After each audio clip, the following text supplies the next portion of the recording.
هلا، معاكم آية البردانة. بما انه الدنيا شتا والكل عيقحقحون، خلينا نعرف شلون نعالج القحة. اول شي وقبل ما نبدأ، القحة عادي انه تطول عندكم 3 الى 4 اسابيع، ماكو اي اشكال.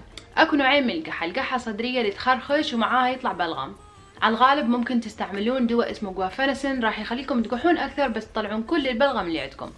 اذا البلغم اللي عتطلعه لونه اخضر او هيجي اصفر ذهبي، ممكن يكون عندك التهاب، فروح على الطبيب ينطيك مضادات حيوية تساعدك على ان تتخلص من الالتهاب. القحة الثانية القحة اليابسة، تضوج حيل وش قد ما تقح عبالك حلقك مجرح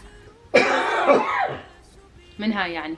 اذا ما عندكم امراض ضغط وما ضغط، ممكن تاخذون دواء اسمه دextromethorphan. اكو ادوية ثانية كثار بس هذا هو المشهور اللي يعني ممكن ابيعه بالصيدلية اي متى ما احد يجي. وهم كثروا سوائل مي حار، عسل، ليمون، من هذول الشغلات يعني، زهورات ما زهورات. ايه وبس سلامتكم، دا كمل برتقالتي وانام لين باكر دوام.